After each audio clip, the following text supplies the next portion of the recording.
여러분 이렇게 재단에 예쁜 꽃당 장식도 돼 있고, 네, 오곡백과를 잘 장식하니까 추수감사 예배 드리는 것 같죠? 우리 교회 좋은 전통이죠. 이렇게 과일과 곡식을 재단에 쌓고 예배 드린 다음에 이걸 가지고 또 어려운 이웃들, 또 기관들, 장애우들 다 나누는 우리 교회 전통입니다. 너무너무 귀한 전통인데, 제가 올해 추수감사 예배를 드리면서 하도 어렵다는 얘기도 많이 하시고, 또 물가도 너무 올랐다는 얘기를 해가지고 올해 이렇게 나눔을 잘 할 수 있을까 걱정했는데, 속회마다 또 개인적으로도 너무 많이 협조해 주셔가지고 여러분 보시는 것처럼 이렇게 풍성하게 재단을 잘 쌓을 수 있었습니다. 오늘 예배 후에 각 기관에서 또 이렇게 나눌 때 하나님의 큰 사랑과 은혜가 있을 거라고 믿습니다. 협조해 주신 분들 너무 감사드리고요. 또 어제 보니까 여성교회 나와가지고 장식하는데 너무 수고 많이 하시더라고요. 제가 이렇게 보니까요, 우리 여성교회 분들이 너무너무 헌신을 많이 하시고 봉사 많이 하셔가지고 교회 섬기는 대회 같은 거 한번 내보내면 1등 할 것 같아. 너무 잘하시고, 또 오늘 우리 여성교회가 오늘 김치 만들어서 팔잖아요. 여러분 많이 좀 협조해 주시면 좋겠습니다. 그 김치가 보통 김치가 아닙니다. 우리 여성교회 회장님하고 연합속장님이요, 강화 우리 그 주차장 하려고 땅 샀는데 주차장 못했잖아요. 그 땅에다가 직접 심어가지고 배추, 무, 파 다 심어가지고 그걸로 만든 김치예요. 정말 아주 맛있을 겁니다. 그래서 여러분 좀 많이 협조해 주시면 감사하겠습니다. 자, 오늘 이 추수감사절날 기쁘고 즐거운 마음으로 하나님께 예배하는 예배자가 되길 소망합니다. 여러분, 오늘 우리가 하박국 선지자의 이야기를 우리 읽었는데요. 우리 본문의 내용은 간단합니다. 하나님께서 하박국 선지자에게 예언을 주셔요. 어떤 예언을 주시냐면, 유다, 이 이스라엘이 너무 범죄했기 때문에 하나님께서 옆에 있는 바벨론을 들어가지고 유다를 치실 거라고 하는 말씀을 하시는 거예요. 그 말씀을 이 하박국 선지자가 들었습니다. 이제 곧 전쟁이 일어난다는 거예요. 이제 바벨론이 쳐들어오게 되면 그 이스라엘 유다 땅이 다 황폐해질 겁니다. 그런 이야기를 탁 들으면 얼마나 무섭고 떨리겠습니까? 그게 무섭고 떨리는데 오히려 이 하박국은요, 감사하고 기뻐요. 내가 그 무서운 이야기를 들으면서도 하나님, 내가 하나님으로 인해 기뻐하고 감사합니다, 이렇게 고백하는 내용이 오늘 본문의 내용이에요.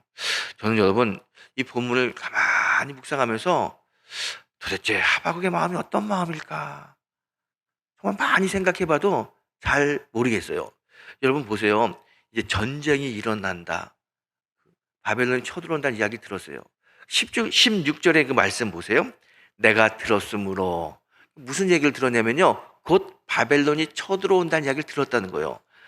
그 얘기를 듣게 되니까 내 창자가 흔들렸고 그 목소리도 말미암아 내 입술이 떨렸도다. 무리가 우리를 치러 올라오는 환난 날을 내가 기다림으로 썩는 것이 내 뼈에 들어왔으며 내 몸은 내 처소에서 떨리는도다. 그래요. 이게 전쟁이 일어난다고 하니까 창자가 떨려요. 입술이 떨려요. 환난 날을 생각하니까 뼈 마디마디가 막 무서워서 떨고 있다는 거예요. 이렇게 그 공포와 위험과 어려움 속에 처해 있는데, 그런데 이 하박국은요, 이 속에서 오히려 감사를 해요. 지금 이제 이 바벨론 쳐들어오게 되면요, 그 유다 땅이 어떻게 되겠습니까? 완전히 짓밟히는 거예요. 거기 짓밟히게 되면요, 어떤 애면 무화과 나무에 이제 잎사귀가 없고, 포도나무에 열매가 없고, 감람나무에 소출이 없고, 밭에는 먹을 것이 없고, 우리의 양이 없으며 외양간에 소가 없다. 한마디로 아무것도 없는 거예요. 다 짓밟히고 빼앗기고, 또 이 바벨론 군사들이 와가지고 다 가져가기 때문에 아무것도 남는 게 없어요. 정말 처참할 정도로 어려울 겁니다. 그게 눈에 보여요. 그런데 그걸 보면서도, 그걸 알면서도 하박국은 감사해요. 여러분, 이 말이 어떤 말이냐면요, 우리가 사는데요, 갑자기 어려움이 와가지고 정말 부도가 났어요. 부도가 났는데 병원에 가서 몸이 좀 아파서 병원에 갔더니 또 암이라는 거예요. 부도나 암에 걸려 또 집에 와서 이제 겨울이 되니까 겨울옷을 입으려고 농을 열어봤더니 겨울옷은 하나도 없어요. 그냥 얇은 여름옷만 있어요. 그거 입고 겨울 나야 되는 거예요. 통장에 돈이 하나도 없어요. 카드 쓰려고 봤더니 카드도 하도 이제 연체가 돼가지고 카드도 스톱됐어요. 집에 있는 자동차는 고물이라 이제 시동도 안 걸려요. 뭐 하나 제대로 된 게 하나도 없어요. 아니 신용카드도 정지가 되고 자동차도 고장이 나고 입을 옷도 없고 몸도 아프고 사업도 실패한 그런 상황인데 거기서 여러분 아유 나 하나님 기뻐요 감사해요 이렇게 할 수 있겠어요? 이거 할 수 없어요. 어떤 사람도 그런 지경에 닥치게 되면 하나님 정말 계십니까? 이렇게 따지고 물어보지 아이고 제가 기쁩니다 감사합니다 이렇게 할 수 있는 사람은 정말 거의 없을 겁니다. 지금 하박국이 그런 현실이에요. 감람나무에 잎사귀가 하나도 없고 포도나무에 열매가 없고 밭에 먹을 게 없고 외양간에 소가 없고 아무것도 없어요. 아무것도. 그게 다 황폐되는 그 현실을 보면서도 그는 기뻐 안 되는 거예요. 감사해요. 이게 도대체 이게 어떤 마음이길래 이런 상황에서 감사를 할 수 있을까? 여러분 하박국의 마음이 도대체 어떤 마음이었는지 오늘 본문을 통해 가지고 그 마음을 좀 우리가 알게 되길 원하고요. 아니 아는 걸 떠나 가지고 그 마음을 우리의 마음으로 받아들이길 원합니다. 그게 이 감사절 예배를 드리는 귀한 목적이 될 거고요. 또 그 속에 하나님의 은혜가 있을 거라고 믿습니다. 당시 이 하박국이 활동했던 당시의 이스라엘의 그 상황을 보게 되면요. 그 주변에 아주 큰 나라들이 있어요. 애굽, 이집트가 있었고요. 그 다음에 아수르, 그 다음에 바벨론이 있습니다. 이 세 나라는요, 서로 이제 제국이 되기 위해서 막 세력을 확장할 때입니다. 그래서 서로 죽이고 빼앗고 싸우는 전쟁이 수시로 일어나요. 그런 전쟁 속에서 바벨론이 애굽을 물리치고 아수르를 물리치고 통일합니다. 그리고 바벨론 제국을 탁 만든 거예요. 이제 그 중동의 최고의 강한 나라는 바벨론입니다. 근데 이 바벨론이 이스라엘, 유다를 쳐들어온다는 거예요. 여러분 아수르나 애굽 같은 큰 나라도 바벨론을 막지 못했는데 어떻게 유다가 이 바벨론의 공격을 막을 수 있겠습니까? 막을 수 없어요. 이제 이 유다, 이스라엘 사람들은요 그 바벨론이 쳐들어온다는 이 사실 앞에서 두 가지 중에 하나를 결정해야 됩니다. 하나는 뭐냐면 싸우다가 다 전멸하는 거야. 다 죽는 거. 또 하나는 일찌감치 포기하고 손들고 항복하고 그냥 바벨론의 포로로 끌려가가지고 자손 대대로 그냥 노예로 사는 거. 둘 중에 하나를 선택할 수밖에 없어요. 자신들이 싸워가지고 도저히 바벨론을 이길 수가 없습니다. 이제 바벨론이 쳐들어오게 되면요, 이 바벨론 이 군인들이 너무 잔인한 사람들입니다. 역사적으로 잔인해요. 씨를 말린다고 그러잖아요. 전부 다 이스라엘 땅을 다 초토화시킬 거예요. 눈에 보이는 것처럼 선명해요. 그냥 무화과 나무 싹 말라버리고 포도나무에 열매가 하나도 없고 밭에 먹을 것이 하나도 없고 감람나무에 소출이 없고 외양간에 소가 없고 양이 없고 아무것도 없는 거예요. 그게 눈에 보여요. 이게 눈에 보이니까 이 바벨론이 쳐들어온다는 이야기를 들었을 때 이 하박국이 마음이 어떠냐면 하박국 마음뿐만 아니라 이스라엘 전체의 마음일 겁니다. 내가 이 소리를 들었는데 내 창자가 흔들렸다는 거예요. 얼마나 무섭고 두려우니 창자가 흔들려요. 입술이 떨려요. 뼈 마디마디가 막 무서움에 떠는 거예요. 그런 절박하고 어려운 환경입니다. 그게 현실이에요. 지금 이런 어려움의 현실 앞에서 하박국이 막 무서운데 오히려 그 무서움을 누르고 하나님께 감사해요. 하나님께 감사해요. 도대체 하박국이 어떻게 하나님께 감사합니까? 이 하박국의 감사를 보세요. 우리 17절로 19절의 말씀입니다. 비록 무화과 나무가 무성하지 못하며 포도나무에 열매가 없으며 감람나무에 소출이 없으며 밭에 먹을 것이 없으며 우리의 양이 없으며 외양간에 소가 없을지라도 다 없다는 거예요. 그런데 뭐예요? 나는 여호와로 말미암아 즐거워하며 나의 구원의 하나님으로 말미암아 기뻐하리로다. 아무것도 없는데 하나님 때문에 하나님으로 말미암아 기뻐하고 감사할 수 있다. 그렇게 이야기하는 겁니다.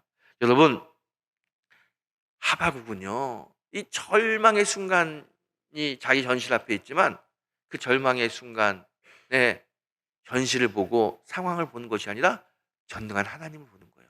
그리고 아무리 내 상황이 어려워도 여호와 하나님이 함께하기 때문에 나는 감사할 수 있습니다. 이렇게 고백합니다. 여러분 하나님 때문에 감사할 수 있다. 여러분 그게 되세요? 저는요 옛날에 세월호 사건이 났을 때 이제 제가 세월호 사건 난 분들 한번 만난 적이 있어요. 특별히 안산에 있는 어느 교회 감리교 전도사님 아들이 죽었어요. 그분을 만났어요. 만났는데 무슨 말을 해야 될지, 어떻게 위로해야 될지 할 말을 못하고 있는데 그분이 먼저 그러는 거예요. 그 전도사님이. 목사님, 저는 우리 딸을 먼저 하늘에 보내고 너무 마음이 아프고 정말 하루도 제대로 자지 못하고 미칠 것 같은데 그래도 하나님 때문에 내가 살 수 있어요. 만약에 하나님이 없었으면, 예수가 없었으면 저는 단 하루도 살지 못했을 겁니다. 그런데 그 어려움 속에서도 제가 이렇게 꿋꿋하게 살 수 있는 것은 하나님이 있기 때문에 그래요. 그래서 감사해요. 아니, 그 상황 속에서 하나님 때문에 감사하다고 이야기하는 그 고백을 들은 적이 있어요. 그때 제가 깨달은 게 있죠. 야, 그렇구나. 하나님이 함께 한다는 게 얼마나 귀한 거고 얼마나 감사한 거구나. 여러분, 우리 찬양 중에 이런 찬양이 있습니다. 높은 산이 거친 들이 초막이나 궁궐이나 내 주 예수 모신 곳이 그 어디나 하늘나라. 그래요. 초막이나 궁궐이나 그거 다 개의치 않아요. 예수가 있으면, 예수를 모신 곳이 어디든지 그게 하늘나라는 거예요. 내 상황이 아무리 어렵고 힘들어도 주님이 함께하고 주님을 고백하면 하나님 때문에 내가 살 수 있고요, 하나님 때문에 내가 일어설 수 있고요, 그래서 하나님 때문에 내가 감사합니다 고백할 수 있다는 거예요. 여러분, 믿음이 뭡니까? 우리 믿음 생활하잖아요. 믿음이 뭡니까? 믿음은 다른 게 아닙니다. 이 특별히 추수감사절에 믿음을 고백할 때 여러분 반드시 알아야 될 게 있습니다. 믿음은 하나님이 함께한다고 확신하는 거, 그게 믿음이에요. 하나님이 함께한다, 그거 고백할 수 있는 게 그게 참 믿음입니다. 어떤 상황과 형편에 있든지 하나님이 나와 함께 하셔, 이거 고백할 수 있으면 우리는 참 믿음의 소유자입니다. 여러분, 형편을 보고 좌절하면 믿음이라고 이야기할 수 없습니다. 형편과 상황을 뛰어넘어 주님을 보고 고백할 수 있는 믿음의 성도가 되길 축원합니다. 로버트 슐러 목사님이라고 유명한 분 계시잖아요. 미국의 수정교회를 만들어가지고 목회를 열심히 하셨던 분인데요. 그분의 자서전에 보게 되면 이런 내용이 나와요. 어렸을 때 그분은 농부의 아들입니다. 아버지가 농사를 짓는데 보통 농사를 짓게 되면 가을에 추수를 하게 되면 마차로 한 100마차 정도의 그 소출이 생기는데 그 해에는 너무 가물어가지고 마차로 그냥 한 마차 정도의 그 추수가 소출이 생긴 거예요. 이걸 가지고 이 식구들이 어떻게 먹고 살아야 될지 암담한 거예요. 어머니도 절망하고 가족들도 다 절망합니다.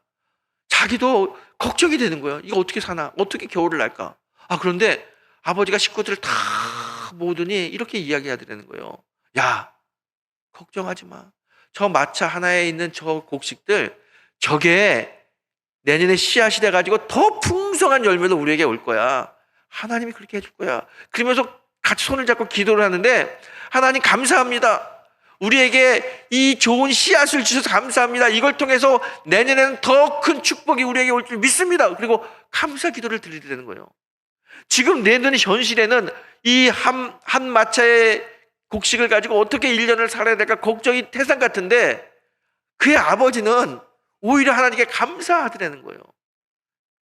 그걸 보면서 이 로버트 슐러가, 야, 믿음이라는 게 이런 거구나. 믿음이라는 게 이런 거구나.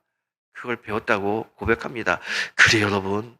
믿음이 그런 거예요. 믿음은요, 하나님이 함께 하시면은 얼마든지 할 수 있다. 어떤 상황 속에서도 내가 서줄 수 있다, 세워줄 수 있다, 극복할 수 있다 라고 고백하고 믿음으로 걸어가는 게 그게 참 믿음입니다. 믿음은 하나님과 함께하는 것을 고백하는 겁니다. 여러분, 어떤 형편에 있든지 하나님과 함께함을 고백하는 믿음의 성도가 되길 축복합니다. 오늘 하박국이요, 그 선지자가 그걸 보여주는 거예요. 이제 바벨론이 쳐들어와가지고 그 유대 땅이 다 초토화가 될 텐데 그 암혹한 현실을 보면서도 거기서 그는 하나님 때문에 감사합니다. 하나님 때문에 내가 기뻐할 수 있습니다. 이렇게 고백해요.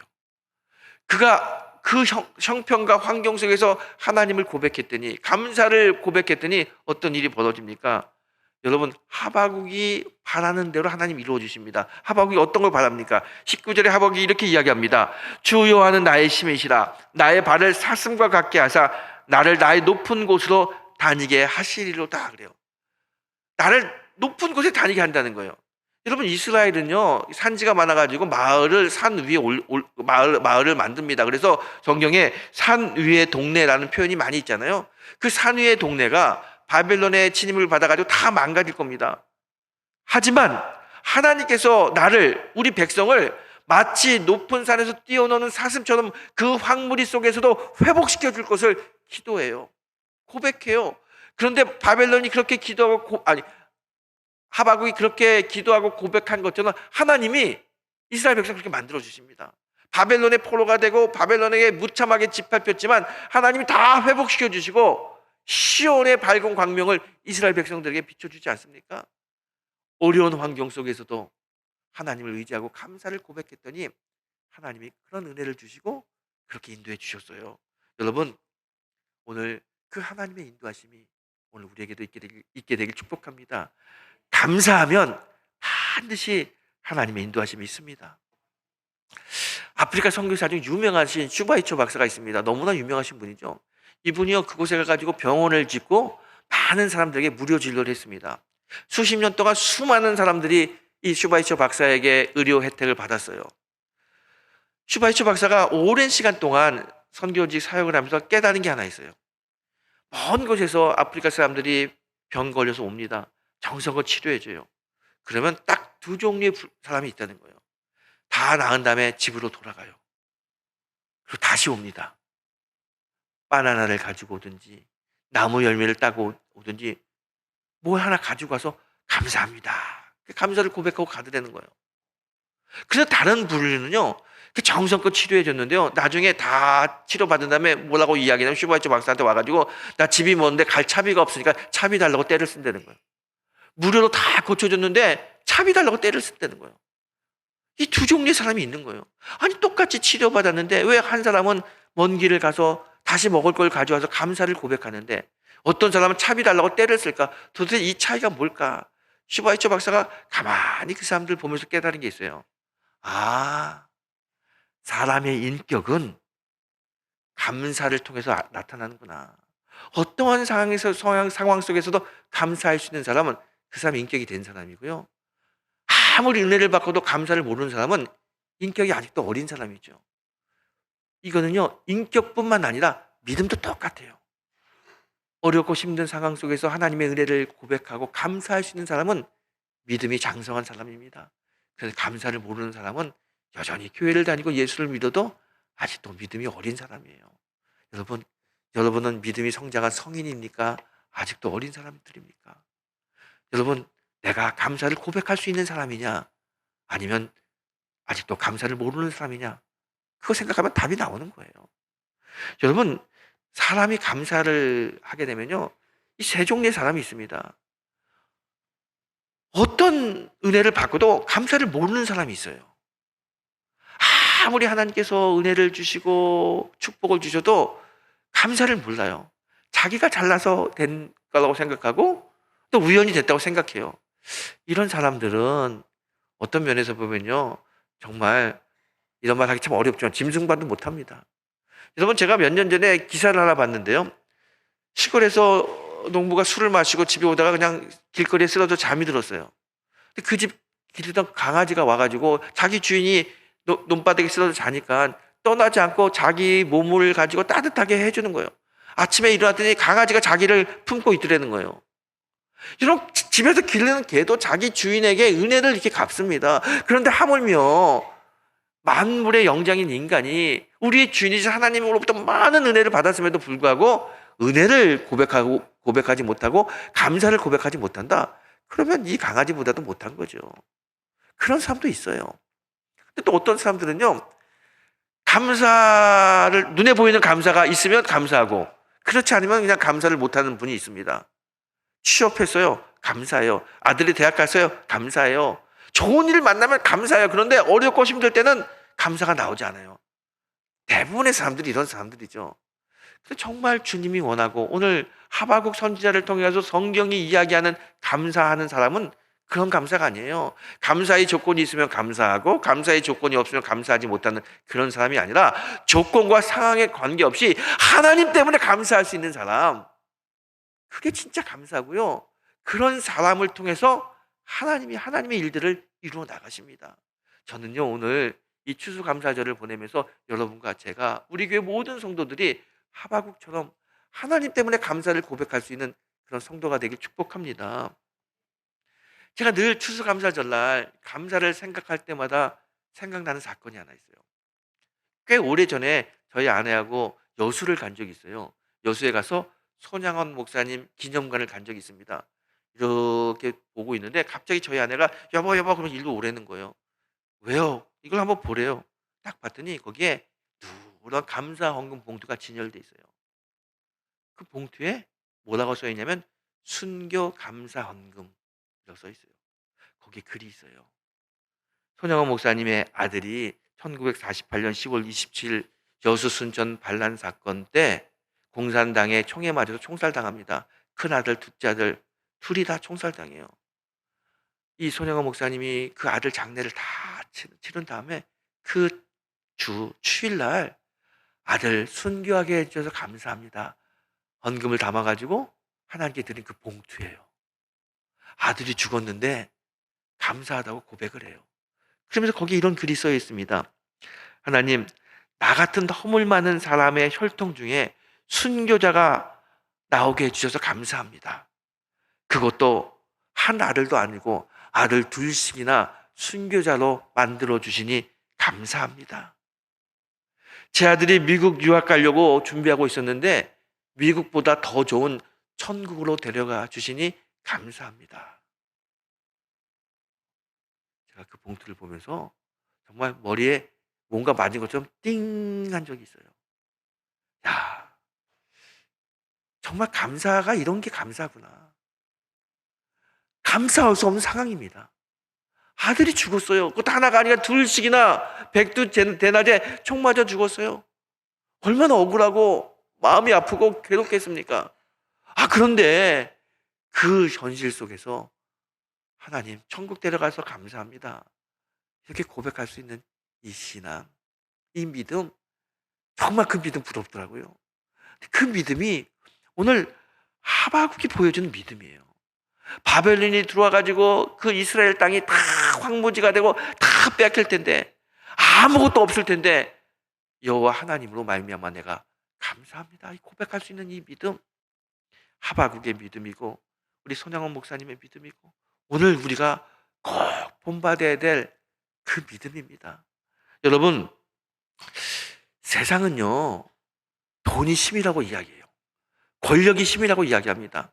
인간관계가 그게 힘이라고 이야기해요. 그래서 돈이 있고 권력이 있고 관계가 좋으면 힘이 있으니까 기쁘다고 즐겁다고 이야기해요. 그런데 여러분 그렇지 않습니다. 우리 성도들은요 돈이나 권력, 인간관계가 그게 힘이 아니에요. 나의 힘은 어디서 오느냐? 나의 힘은 여호와 하나님으로부터 옵니다. 오늘 하바국 선지자가 이야기하죠. 나의 힘이 되신 여호와 하나님. 이 하바국 선지자의 고백을 다윗도 합니다. 여러분 다윗이 보세요. 다윗이 뭐라고 이야기하냐면 나의 힘이 되신 여호와여 내가 주를 사랑하나이다 그래요. 다윗은 알아요. 하바국 선지자도 분명히 합니다. 나의 힘은 여호와 하나님으로부터 온다. 분명히 아는 거예요. 내가 아무리 어려운 사망의 음침한 골짜기를 다닐지라도 하나님이 함께하기 때문에 나는 내 힘은 내가 어려움을 물리치는 힘을 가지고 있다. 나의 힘은 여호와 하나님으로부터 온다. 이게 진짜 믿음이고 신앙 아닙니까? 그래서 그 하나님을 보면서 고백할 수 있는 거, 감사할 수 있는 거, 그게 믿음이고 믿음의 사람의 모습입니다. 여러분, 감사는 어떤 상황 속에서도 하나님을 고백하는 게 감사합니다. 근데 그러려면요 우리가 평소에 늘 하나님을 생각해야 돼요. 늘 하나님을 묵상해야 됩니다. 예수를 생각하고 예수를 묵상하면 내 안에 예수가 가득 차고 주님의 은혜가 가득 차면 어떤 형편과 어려움 속에서도 하나님 감사합니다. 고백될 수 있어요. 그렇게 고백이 돼야 하나님이 또 역사하십니다. 여러분, 하나님이 감사의 결의를 정말 우리에게 원하는 것은 형편과 환경 때문에 감사가 나오고 감사가 못 나오고 그런 것이 아니라 형편과 상황을 뛰어넘는 언제나 사건과 상황 뒤에 계신 하나님을 바라보며 여호와로 인하여 내가 기뻐하리로다 고백할 수 있는 믿음, 그 감사, 그걸 하나님 원하시는 거예요. 우리가 그렇게 고백하고 감사할 때 하나님의 은혜가 임합니다. 하박국 선지자가 아무리 우리 나라가 다 망가져도 마치 사슴이 산 위를 뛰게 하는 것처럼 우리를 회복시켜 주실 것입니다 고백했을 때 그대로 이루어진 것처럼 우리가 어떤 형편에 있든지 어떤 어려움 속에 있든지 그 환경과 형편에 매몰되는 것이 아니라 그 뒤에 계신 주님 바라보며 나의 힘이 되신 여호와여 내가 주님을 사랑합니다 라고 고백하면 여러분 우리의 삶이 회복이 일어납니다. 우리의 삶 속에 하나님의 은혜가 임합니다. 여러분 그 은혜를 가지고 사는 게 성도의 삶의 모습입니다. 내 힘으로 사는 것이 아니라 하나님의 은혜로 사는 것. 그래서 날마다 하나님 감사합니다 감사를 고백할 수 있는 신앙, 그게 감사의 신앙이고 믿음의 신앙입니다. 오늘 2023년이죠. 우리 추수감사절을 보내고 있어요. 지난 1년간의 삶을 되돌아보십시오. 얼마나 많은 감사의 조건이 많습니까? 여러분 지금까지 하루하루 산다는 것 자체가 다 하나님의 은혜 아닙니까? 이 하나님의 은혜를 느끼면 그 은혜를 주시는 하나님을 향하여 감사를 고백할 수 있는 그런 믿음의 성도가 되길 축복합니다. 믿음은 감사합니다. 감사하는 자가 믿음의 삶을 살 수 있습니다. 감사를 통하여 하나님과 동행하고 하나님의 사랑과 은혜를 많이 받는 믿음의 성도가 되시기를 예수님의 이름으로 다시 한번 축원합니다.